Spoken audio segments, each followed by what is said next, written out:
Hello friends, આપણે YouTube channel game changing સાયકોલોજીમાં આપ સૌનું હાર્દિક સ્વાગત છે. આજના વિડીયોમાં પ્રોબેશન ઓફિસર, ચીફ ઓફિસર કે અન્ય સરકારી પરીક્ષાઓમાં સરકારની જે યોજનાઓ છે એ અંગે પ્રશ્ન પૂછાય છે. તો આજના વિડીયોમાં આપણે ગુજરાત સરકારની અને કેન્દ્ર સરકારની જે અગત્યની યોજનાઓ છે તો એની ચર્ચા કરીશું. આ વિડીયો નંબર 6 છે. અગાઉના 5 વિડીયોમાં સરકારી યોજનાઓ અંગેની વિસ્તૃત ચર્ચા કરી હતી. જો તમે એ વિડીયો ન જોયો હોય તો જોઈ લેવા વિનંતી. તો સૌપ્રથમ યોજના છે પ્રધાનમંત્રી કિસાન માનધન યોજના. ખૂબ જ અગત્યની છે પ્રધાનમંત્રી કિસાન માનધન યોજના. તો આ યોજનાથી શું લાભ મળે છે? તો ખેડૂતોને દર મહિને ₹3,000 પેન્શન મળવાપાત્ર છે. તો આ પણ અગત્યની યોજના છે પ્રધાનમંત્રી કિસાન માનધન યોજના. તો એનો લાભ કોને મળે છે? તો ખેડૂતોને મળે છે. શું લાભ મળે છે? તો ખેડૂતોને દર મહિને ₹3,000 પેન્શન મળવાપાત્ર થાય છે. ત્યાર પછીની અગત્યની યોજના છે ઈ શ્રમ કાર્ડ યોજના. તો ઈ શ્રમ કાર્ડ યોજનાથી શું લાભ થાય છે? તો અકસ્માતથી કોઈ કર્મચારી હોય યા શ્રમિક હોય તો એનું અકસ્માતથી મૃત્યુ થાય તો એવા કિસ્સામાં ₹2 લાખની સહાય આપવામાં આવે છે. અથવા તો કંઈક વિકલાંગ શ્રમિક થઈ જાય તો એને ₹1 લાખની સહાય આપવામાં આવે છે. તો આ અગત્યનું છે. અકસ્માત થાય તો એ કિસ્સામાં ₹2 લાખ મળે છે. અને જો કોઈ વિકલાંગ બની જાય તો એના માટે ₹1 લાખની સહાય આપવામાં આવે છે. ત્યાર પછીની યોજના છે અટલ પેન્શન યોજના. તો અટલ પેન્શન યોજનાથી શું લાભ મળે છે? તો નાગરિકોને ₹1,000થી લઈને ₹5,000 સુધીનું પેન્શન મળવાપાત્ર છે. તો આ પણ અગત્યની યોજના છે અટલ પેન્શન યોજના. તો યોજનાનો લાભ શું છે? તો નાગરિકોને ₹1,000થી 5,000 સુધીનું પેન્શન પણ મળવાપાત્ર છે. તો આ અગત્યની યોજના છે.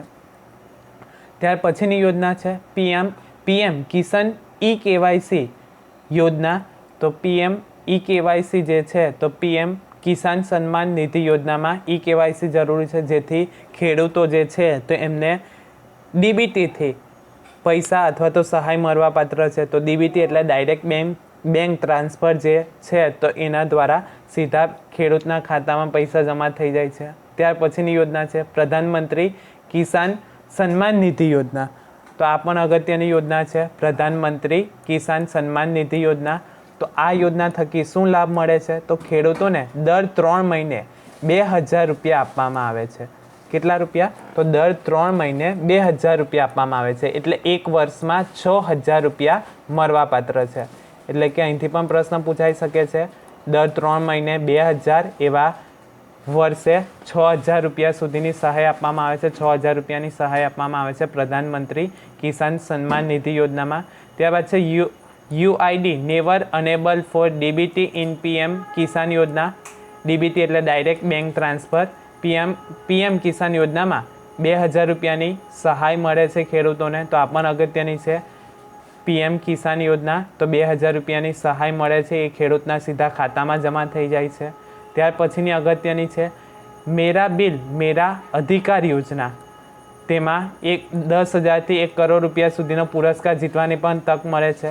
કેન્દ્ર સરકાર દ્વારા ગ્રાહકોના અધિકારોના રક્ષણ અને વિકાસ માટે મેરા બિલ મેરા અધિકાર યોજના શરૂ કરવામાં આવી છે. તો અહીંથી પણ પ્રશ્ન પૂછાઈ જાય કોના દ્વારા શરૂ કરવામાં આવી છે? તો કેન્દ્ર સરકાર દ્વારા શરૂ કરવામાં આવી છે મેરા બિલ મેરા અધિકાર યોજના. તો આ પણ અગત્યની યોજના છે.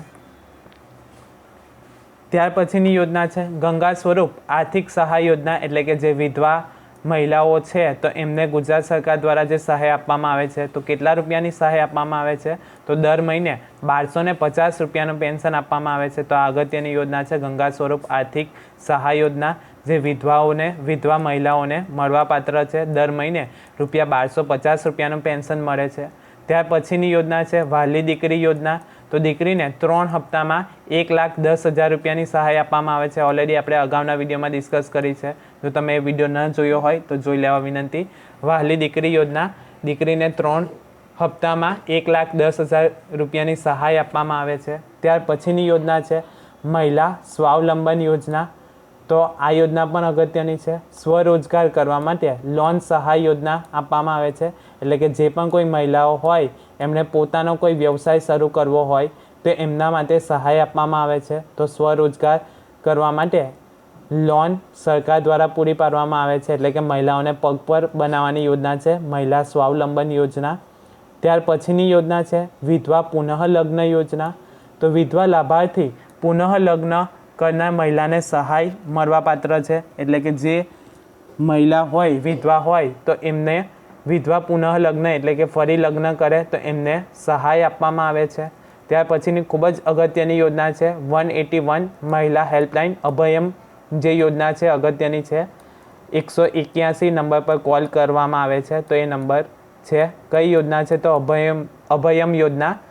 શાના માટે છે? તો સુરક્ષા માટે 24/7 મળતી કોલ સેવા છે, મહિલાઓ માટેની યોજના છે અથવા તો સહાય છે. 181 પર કોલ કરીને અભયમ જે હેલ્પલાઇન છે તો એ શરૂ કરવામાં આવી છે. 24 કલાક સેવા કરે છે, તો આ પણ કોલ દ્વારા સેવા મળી રહે છે.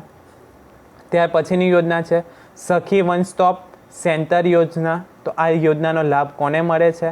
તો કોઈપણ હિંસાનો ભોગ બનેલ મહિલાઓ માટે સુરક્ષિત જગ્યા માટેની આ યોજના છે. તો સખી વન સ્ટોપ સેન્ટર યોજના. તો કોઈપણ હિંસાનો ભોગ બનેલ મહિલાઓ માટે સુરક્ષિત જગ્યા માટેની યોજના છે. તો સખી વન સ્ટોપ યોજના એ પણ અગત્યની છે. ત્યાર પછીની યોજના છે મહિલા સ્વાવલંબન યોજના. તો આ યોજનાનો લાભ કોને મળે છે? તો મહિલા સ્વાવલંબન યોજના ગુજરાત રાજ્યની મહિલાઓને 2 લાખ સુધી બેંક દ્વારા લોન મળવાપાત્ર થશે. એટલે કે જે મહિલા સ્વાવલંબન કે જે મહિલા હોય પોતાના પગ ઉપર ઊભી રહીને કોઈ વ્યવસાય યા ધંધો શરૂ કરવા માંગતી હોય એવી મહિલાઓને આ યોજનાનો લાભ મળે છે. તો શું લાભ મળે છે? તો મહિલા સ્વાવલંબન યોજના ગુજરાત રાજ્યની મહિલાઓને 2 લાખ રૂપિયા સુધીની બેંક દ્વારા લોન આપવાની સહાય અથવા તો યોજના છે. ત્યાર પછીની યોજના છે મહિલા અને બાળકોની તંદુરસ્તી માટે સરકારનું પોષણ અભિયાન. તો મહિલા અને બાળકોની તંદુરસ્તી માટે સરકારનું પોષણ અભિયાન એટલે કે પૂર્ણા યોજના શરૂ કરવામાં આવી છે. આ પણ અગત્યની છે કે મહિલાઓ અને બાળકોની તંદુરસ્તી માટે સરકાર દ્વારા કઈ યોજના શરૂ કરવામાં આવી છે? તો પૂર્ણા યોજના, જે પોષણ અભિયાન દ્વારા શરૂ કરવામાં આવી છે. ત્યાર પછીની વિદ્યાર્થીઓ માટેની સહાય જોઈએ તો કોચિંગ સહાય યોજના. તો ધોરણ 11 અને 12ના વિદ્યાર્થીઓને ₹15,000 રૂપિયાની ટ્યુશન સહાય મળવાપાત્ર છે. તો આ પણ અગત્યની છે, વિદ્યાર્થીઓ માટેની યોજના છે કોચિંગ સહાય યોજના. કોને લાભ મળે છે? તો ધોરણ 11 અને 12માં અભ્યાસ કરતા વિદ્યાર્થીઓને ₹15,000 રૂપિયા સુધીની ટ્યુશન સહાય આપવામાં આવે છે. ત્યાર પછીની યોજના છે ભોજન બિલ સહાય યોજના. તો હોસ્ટેલમાં રહેતા વિદ્યાર્થીઓને 15,000ની સહાય મળવાપાત્ર છે. તો આ પણ વિદ્યાર્થીઓ માટેની યોજના છે ભોજન બિલ સહાય યોજના. કોને લાભ મળે છે? તો હોસ્ટેલમાં જે વિદ્યાર્થીઓ રહે છે એમને કેટલી સહાય મળે છે? તો 15,000 રૂપિયાની સહાય મળવાપાત્ર છે. ત્યાર પછીની યોજના છે JEE, NEET અને ગુજસેટની જે સહાય છે તો એ અંતર્ગત ₹20,000ની સહાય આપવામાં આવે છે. ત્યારબાદ સ્પર્ધાત્મક કોમ્પિટિટિવ એક્ઝામની તૈયારી કરતા હોય એવા વિદ્યાર્થીઓને પણ સહાય મળવાપાત્ર છે. સ્પર્ધાત્મક પરીક્ષાની તાલીમ સહાય. તો એ યોજના અંતર્ગત શું લાભ મળે છે? તો સ્પર્ધાત્મક પરીક્ષાની તૈયારી કરતા વિદ્યાર્થીઓને ₹20,000 રૂપિયાની સહાય મળવાપાત્ર છે. ત્યાર પછીની યોજના છે વિદેશ અભ્યાસ લોન.